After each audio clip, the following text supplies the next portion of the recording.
Hello बच्चों, तो आज हम क्लास 10 का प्रश्नावली 3.2 जिसके कि कुछ क्वेश्चन रह गए थे, तो इनको हम आज कंप्लीट करते हैं। इसमें आपको क्या है, प्रतिस्थापन विधि है। क्या है? प्रतिस्थापन विधि। तो हमने 3.2 का क्वेश्चन नंबर जो थर्ड था आपका, इसके स्टार्टिंग के 4 पार्ट करवा दिए थे। आज हम करवाएंगे 5वां पार्ट। कौन सा करवाएंगे? 5वां पार्ट। तो आप देखेंगे 5वें पार्ट में क्या क्वेश्चन हमसे पूछा गया है। तो क्वेश्चन में बोला गया है, यदि किसी भिन्न के अंश और हर दोनों में 2 जोड़ दिया जाए। हमारे पास कोई भिन्न है और उसके अंश और हर दोनों में 2 जोड़ रहे हैं, तो वह भिन्न आपकी कितनी हो जाएगी? 9/11 हो जाती है। ठीक है ना। और फिर बोल रहा है, यदि अंश और हर दोनों में 3 जोड़ दिया जाए तो भिन्न आपकी कितनी हो जाएगी? 5/6 हो जाती है। वह भिन्न ज्ञात करनी है हमको। ठीक है ना। तो हम क्या करेंगे, इसको सॉल्यूशन करने के लिए आपका 5वें पार्ट का जो सॉल्यूशन रहेगा वो रहेगा इस प्रकार से। माना, हम मान लेते हैं, माना भिन्न का अंश, आपका जो भिन्न में होता है अंश और हर होते हैं ना, तो माना भिन्न का अंश, भिन्न का अंश अंश आपका कितना रहेगा? हमने माना x तथा, है ना, भिन्न का हर तथा भिन्न का हर y है। यहां तक बात समझ में आपको? माना भिन्न का अंश x तथा भिन्न का हर y है। अब इसके बाद तब भिन्न क्या हो जाएगी? तब हमारे पास जो भिन्न रहेगी, भिन्न, तब जो भिन्न हो जाएगी बेटा वो कितनी हो जाएगी? भिन्न आपकी हो जाएगी x/y। क्या हो जाएगी? भिन्न हो जाएगी x/y। अब क्या बोला गया है कि भिन्न के अंश और हर दोनों में आपने क्या जोड़ना है? 2 जोड़ना है ना। अब प्रश्नानुसार, किसके अनुसार? प्रश्नानुसार आप देखेंगे हमने क्या करना, अंश में भी 2 जोड़ना है और y में भी 2 जोड़ना है। तो आपकी भिन्न कितनी हो रही है? 9/11। इतनी बात समझ में आई? अब आपको क्या करना है, इसके बाद इनका यहाँ पे क्रॉस मल्टीप्लाई करके हम इसका सरलीकरण कर लेंगे, है ना। इसको सिंप्लीफिकेशन कर लेते हैं, देखेंगे। ये हो जाएगा 11x प्लस 22, ठीक है, इजिकल टू 9y, हाँ ठीक है। हमको करना प्रतिस्थापन विधि से। तो हम क्या करेंगे, x को एक तरफ रखेंगे और बाकी को एक तरफ ले जाएंगे ना, चाहे x को चाहे y को। तो आप देखेंगे 11x equal to 9y plus 18 minus का 22। ठीक है ना। तो यहां से आपका क्या बन जाएगा? ये बन जाएगा x इजिकल टू, ये आपका देखो 9y और प्लस माइनस क्या होगा? माइनस का 4 अपॉन में 11 अपॉन में 11। कितना समझ में आपको? ये आ गया x का मान। हमने इसको बोल दिया इक्वेशन नंबर फर्स्ट। क्या बोलेंगे, है ना? इक्वेशन नंबर फर्स्ट बोल दीजिए। ये हमने एक कंडीशन बनाई, किससे? आपके एक शर्त के अनुसार, है ना, जो एक बात हमें बताई गई थी। अब प्रश्न में एक चीज आपको और बताई गई है ना, एक कंडीशन और रखी गई है, उसको हम यहाँ पे सॉल्व आउट करते हैं, है ना। तो इतना आपने, है ना, साथ साथ इसको उतारते रहिए और आपको समझ में आ गया होगा। या आप इसका क्या करिए, स्क्रीनशॉट ले लीजिए, हम आगे बढ़ते हैं। ठीक है ना। इसको क्या करते हैं, थोड़ा मिनिमाइज कर देते हैं, इसको थोड़ा छोटा कर लेते हैं। ठीक है।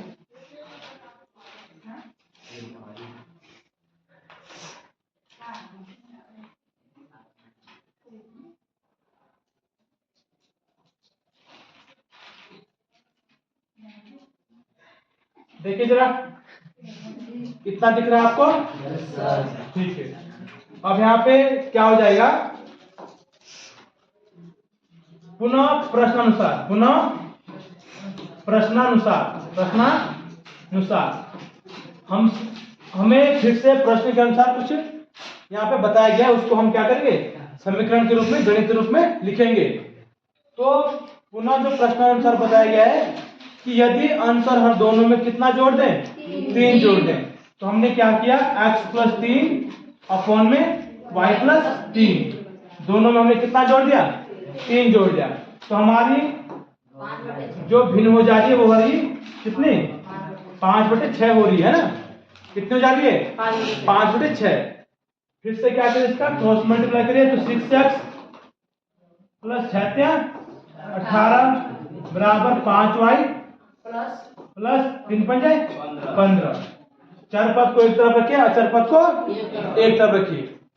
ठीक है, तो आपका हो जाएगा 6x माइनस का 5y हो जाएगा बराबर 15। यहाँ पक्षांतर करेंगे तो यहाँ पे 18 पॉजिटिव का उधर जाएगा तो नेगेटिव हो जाएगा। क्या हो जाएगा, नेगेटिव। इतना आपका यहाँ से हो जाएगा। यहाँ से इसके बाद यहाँ से करते हैं तो 6x माइनस का 5y। आप लोग यहाँ पे देखिए, ठीक है ना, बोर्ड पे फोकस करिए सब लोग। ठीक है, तो ये हो जाएगा इक्वल टू माइनस का 3 हो जाएगा। अब इसको बोल दीजिए समीकरण नंबर सेकंड में। फर्स्ट हमने पहली मानी हुई है ना, यहाँ पे फर्स्ट मानी हुई है, सेकंड है। अब समीकरण फर्स्ट से x का मान समीकरण सेकंड में रखने पर, है ना, पुट कर देंगे। तो समीकरण फर्स्ट से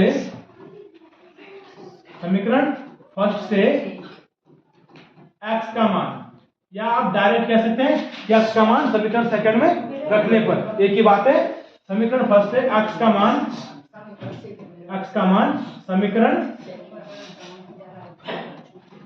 सेकंड में रखने पर। बात समझ में आ रही है आपको? ठीक है, रख देंगे तो 6x की जगह कितना आएगा, 9y। ये सेकंड है ना आपकी, इसमें रख रहे हैं 9y माइनस का 4 अपॉन में 11। ये y है, ठीक है। और आपका हो जाएगा ये पूरा वैल्यू कितना है, ठीक है, minus 5y equal to minus का 3। अब क्या करिए, ये पूरा गुणा में है, अंदर गुणा कर लेंगे इसका। ठीक है, तो हो जाएगा 6 9 जा 54y। ठीक है, और ये आपका कितना था, ये 4 था ना, ठीक है, ये y नहीं था, इसको ध्यान देना। ये यहाँ पे 4 है, ठीक है, हाँ ये 4 है, हाँ। और 6 4 जा 24, कितना माइनस का 24। और आपका ये हो जाएगा पूरे के अपॉन में 11 आ जाएगा, और माइनस यहाँ पे 5y इक्वल टू माइनस का 3। अब इस 11 का मल्टीप्लाई यहाँ पे भी कर देते हैं और यहाँ पे भी कर देते हैं, इसका पूरे में मल्टीप्लाई हो जाएगा। तो आप ध्यान देंगे 54y माइनस का 24 माइनस का ये हो जाएगा आपका क्या रखेंगे 55, है ना, 11 5 जा 55y हो जाएगा। और इस सब के अपॉन में 11 आएगा, और लास्ट में गुणा करके वहां पे जाएगा 11 3 जा माइनस का 23, ठीक है ना, सॉरी 33, है ना, कितना हो जाएगा 33, 11 3 जा 33, है ना, 33 हो जाएगा। तो यहाँ तक आपको समझ में आ गया होगा। अब हम क्या करते हैं, इतने का आप स्क्रीनशॉट ले लीजिए। हम क्या करते हैं, इसके बाद आगे बढ़ते हैं, ठीक है ना। तो आपने स्क्रीनशॉट ले लिया होगा। अब देखिए आगे हमारे पास लास्ट टाइम में क्या आया था, हाँ ये आया था आपका, ठीक है, कितना आपने नोट डाउन किया, तो ये आ जाएगा आपका माइनस का y, कितना आएगा है ना, माइनस का 24 इक्वल टू माइनस 33। हमें माइनस का y, ठीक है, ये माइनस y नेगेटिव है या पॉजिटिव आएगा, हाँ नेगेटिव आएगा y, ठीक है ना, क्योंकि ये आपका नेगेटिव का है, तो नेगेटिव का आएगा y, ठीक है, ये उधर जाके पॉजिटिव हो जाएगा, ठीक है।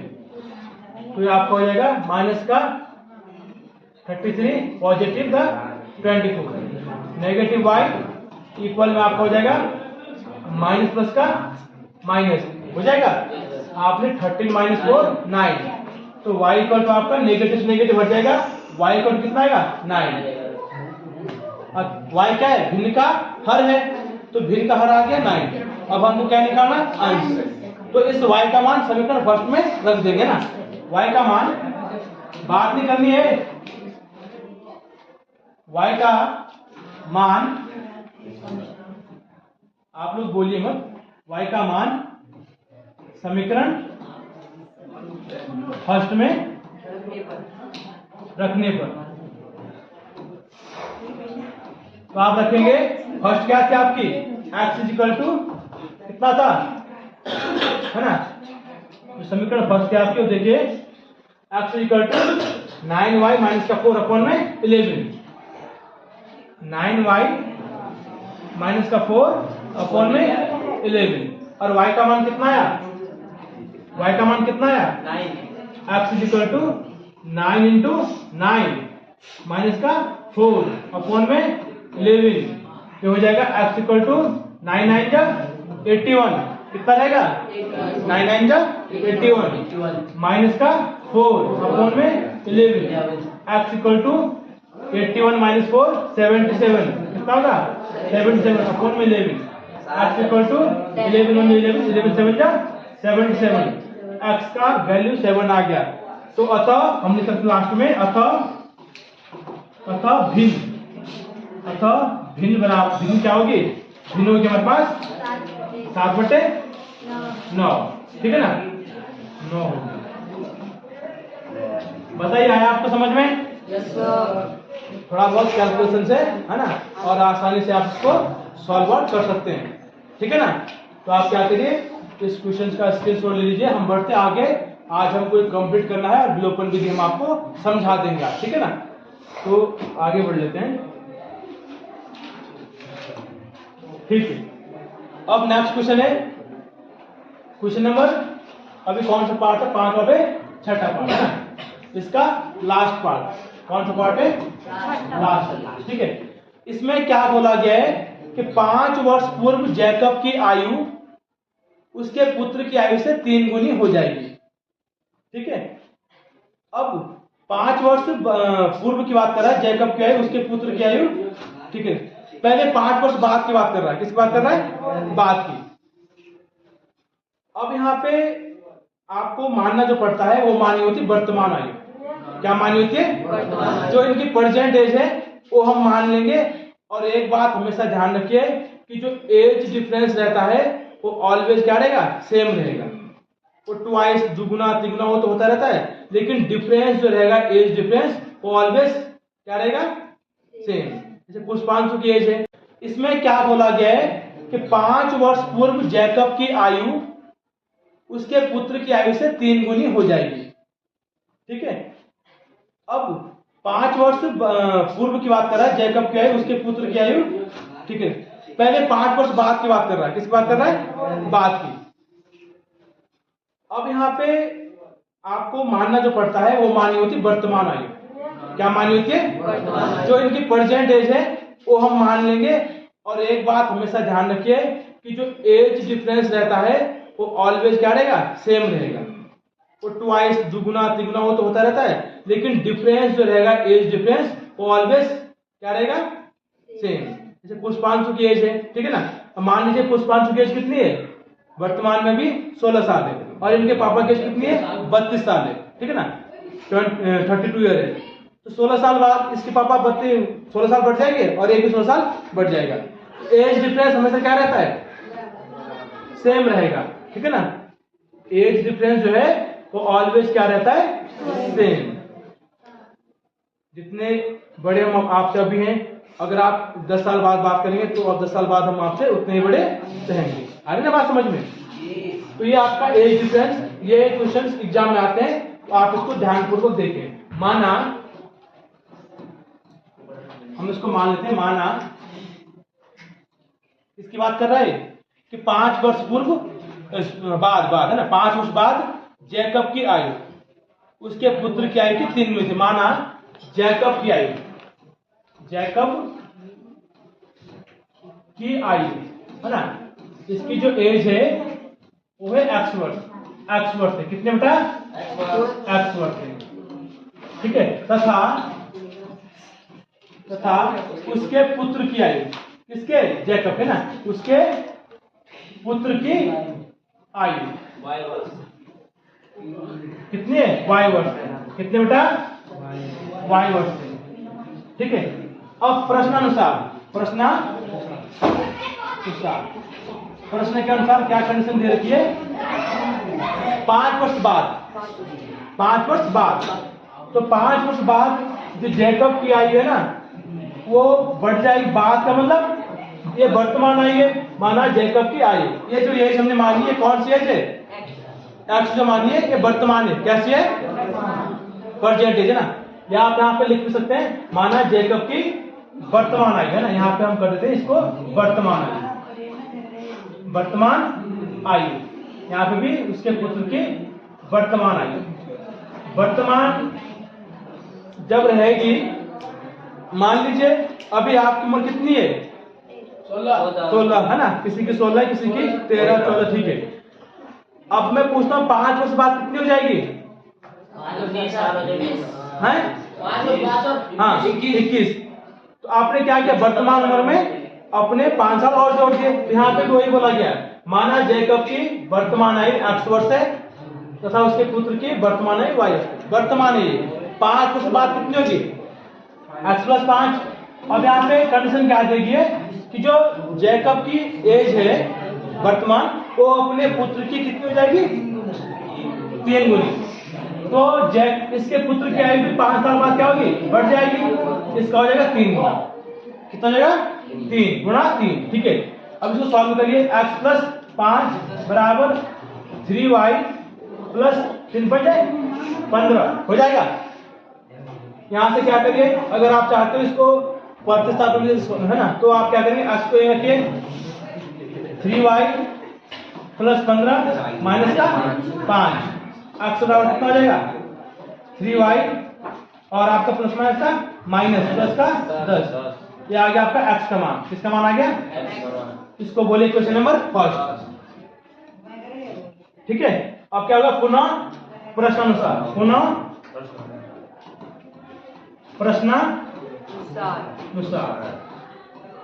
क्या बोला गया है, इसने कहा कि 5 वर्ष पूर्व जैकब की आयु पुत्र की आयु की 7 गुनी थी। तो 5 वर्ष पूर्व के लिए क्या होगा, वर्तमान एज में से 5 साल कम कर देंगे। क्या कर देंगे, कम। जो आपकी वर्तमान एज है उसमें से 5 साल कम कर देंगे। जब पूर्व पूछेगा, बाद पूछेगा तो बढ़ा देंगे, जोड़ देंगे, है ना। तो ये क्या होता है, जो उसके पुत्र की आयु है वो अपने पिता की आयु की 7 गुनी है। कितनी है, तो हमने क्या कहा कि जो एज डिफरेंस रहता है वो हमेशा सेम रहता है। क्या रहता है, सेम।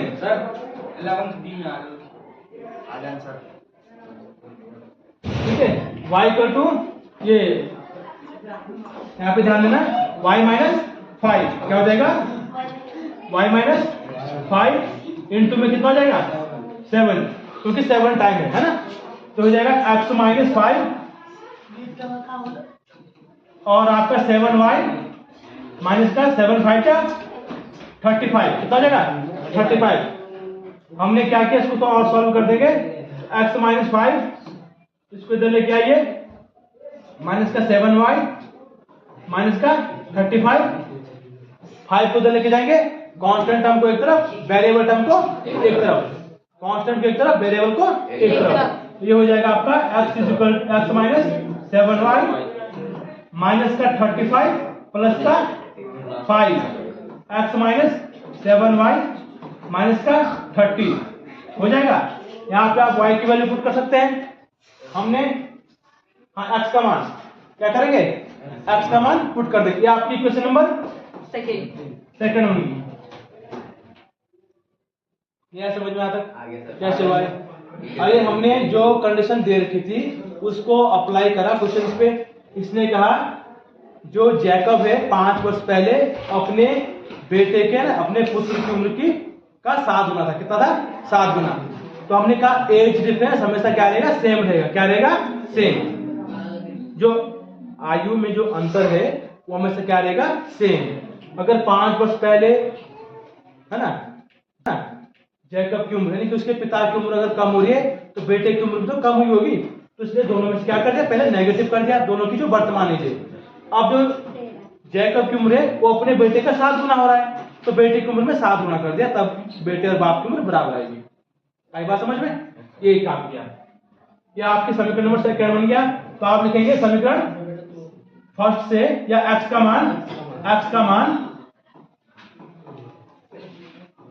मान समीकरण सेकंड में रखने पर, ठीक है, x का मान समीकरण सेकंड में रखने पर। अरे यार ये बात समझ में?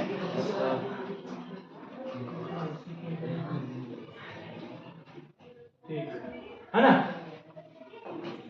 दिख रहा है इतना? x का मान समीकरण सेकंड में रखने पर सेकंड क्या हो जाएगी आपकी,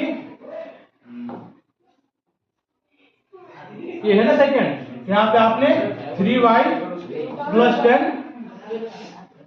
माइनस का 7y इक्वल टू माइनस का 30 हो जाएगा।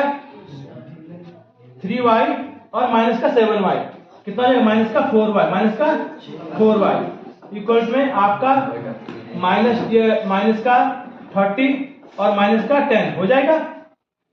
हमने क्या किया, जो वेरिएबल सेम वेरिएबल थे, देखो y में है, ये भी y में है, हमने इसको क्या कर दिया, प्लस माइनस क्या होता है माइनस, सब्ट्रैक्ट कर दिया, चिन्ह बड़े का आएगा, माइनस का 4 आया है ना, यहाँ पे आ गया माइनस का 4 आई, ठीक है, और माइनस माइनस का प्लस हो जाएगा, तो ये हो जाएगा 4y, यहाँ पे करके उसको 4 माइनस का 4y इक्वल टू माइनस का 40, कितना हो जाएगा 40, y इक्वल टू हो जाएगा माइनस 40 अपॉन में माइनस का 4, माइनस से माइनस हट जाएगा, ये हो जाएगा y इक्वल टू 10।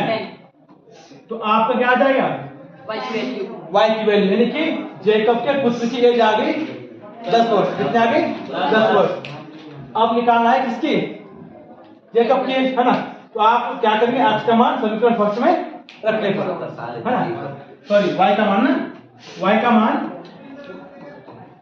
मान समीकरण 1 में रखने पर रख दीजिए, है ना। ये आपका, तो यहां से आपका डायरेक्ट क्या आ जाएगा, x का वैल्यू आ जाएगा, x इक्वल हो जाएगा 3 इंटू 10, y का मान 10 है ना, 3 इंटू 10 और प्लस में आपका क्या हो जाएगा 10, ये हो जाएगा आपका x इक्वल टू 3 10 30 प्लस, ठीक है, और आपका 10, x इक्वल टू 10 40 हो जाएगा। तो पिता की जो एज है हो जाएगी 40 वर्ष, कितनी हो जाएगी, जैकब की उम्र 40 वर्ष और बेटे की उम्र 10 वर्ष। ये आप क्या रहेंगे, आंसर्स रहेंगे ना। तो हमारा जो 3.2 प्रश्नावली है ये आज यहाँ पे समाप्त होता है। कल से हम पढ़ेंगे नेक्स्ट वीडियो से क्या 3.3 में विलोपन विधि। तो आप हमारे साथ बने रहने के लिए हमारे चैनल को लाइक करें, शेयर करें और सब्सक्राइब करना ना भूलें। धन्यवाद।